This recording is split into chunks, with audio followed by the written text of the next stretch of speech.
Napakaraming bunga ng tanim kong sili dito sa bakuran ng kubo ko kaya pinagpipitas ko na nga ito dahil meron nga daw gustong bumili. Sakto nga dahil nakakaulam nga ako ngayon ng masarap. Pipitasin ko na nga ito lahat at ibibili ko ng karne tapos iihawin ko. Madalas kasi ay gulay lang din ang inuulam ko dito sa bukid. Kaya paminsan-minsan natatakam din ako sa karne o kaya naman ay isda. Pero bumibili lang ako nun kapag nga may sobra sa pera ko. Kaya naman kapag may kaganapan kami dito sa kubo. Mas hilig ko pa rin kasi talagang magpundar ng magagamit ko dito sa bukid kapag nga may kinikita akong pera kaysa bumili nga ng masasarap na pagkain madalas. Saka hindi na rin kasi importante sa akin na makakain nga ako ng masasarap na pagkain palagi. Ang importante na lang sa akin ay yung namumuhay ako ng tahimik at malayo sa gulo at yung mga kinakain ko natural at masustansya. At higit sa lahat malayo sa polusyon. Marami nga po palang nagtatanong kung ano nga daw ang sikreto ko sa pagtatanim ng sili, bakit marami nga daw ito mamunga. Ang ginamit ko pong pataba dito ay yung dumi ng kambing at yung pinabulok na puno ng saging. Isa po yun sa pinakamabisang pataba na ginagamit ko dito sa mga pananim ko. Maganda nga rin na pananim itong sili kasi hindi nga siya masyadong alagain. Itong ang tanim ko, hindi ko nga lang ito ginamitan ng insecticide. Nakakatuwa nga kasi kahit maliit na puno, hitik din sa bunga. Mga ilang pirasong puno ng sili lang din palang tanim ko pero napakarami ko nang naani dyan. May isang supporter nga pala akong nagsabi na magiging boring nga daw siguro ang buhay niya kapag ako nga daw na pangasawa niya dahil pagtatanim nga lang daw ang libangan ko. Naku,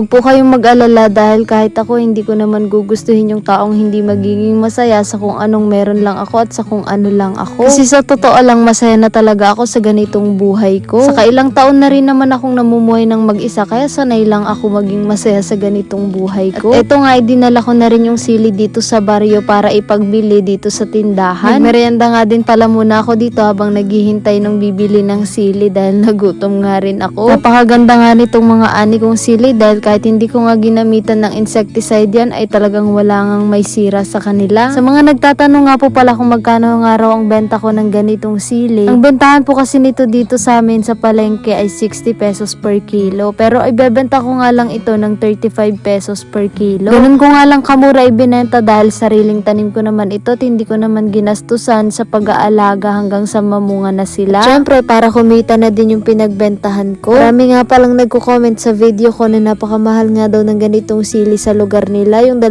piraso nga daw nito ay 10 pesos na. Pagkatapos ko nga magbenta sa unang tindahan na pinuntahan ko ay dumaan nga ako dito sa bahay ng ate ko dahil wala nga sila kaya iniwan ko na nga lang rin dito sa lamesa nila. Nagtinda na nga rin ako ng sili dito sa pinakamalapit na resort sa amin na meron ding tindahan. Bumili nga sila ng kalahating kilo dito at yung natira naman dahil konti na lang kaya pinagbili ko na nga ng 10 pesos kay ate. Grabe yung ngiti ko dyan, parang nung bata lang ako kapag nabibili yung mga paninda ko. Nung bata kasi ako, karanasan kong magtinda at maglibot-libot kung saan-saan para lang magtinda ng suman, kakanin at kung ano-ano pa. Naranasan ko rin magtinda ng talbos ng ampalaya, pako, basta kung ano nga yung pwedeng itinda. Para lang mapunuan yung pang-araw-araw namin nun kasi wala na si mama nun, kami-kami na lang din magkakapatid sa bahay. Grabe, tuwang-tuwa ako, ang sarap na ng ulam ko dahil lang sa tanim kong sili. Ang sarap lang talaga sa pakiramdam na yung kakainin mo ay galing sa pinaghirapan mo.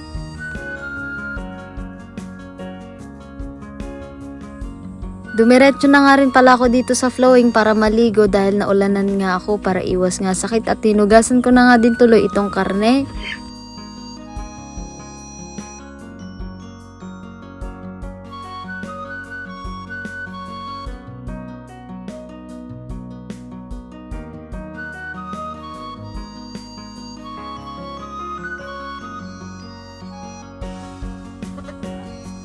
Pagdating ko naman dito sa kubo, imamarinate ko na nga rin itong karne para mailuto ko na at iihawin ko nga lang ito.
dahil po sa pinagbentahan ko ng sili, kaya nakabili po ako ng masarap na ulam.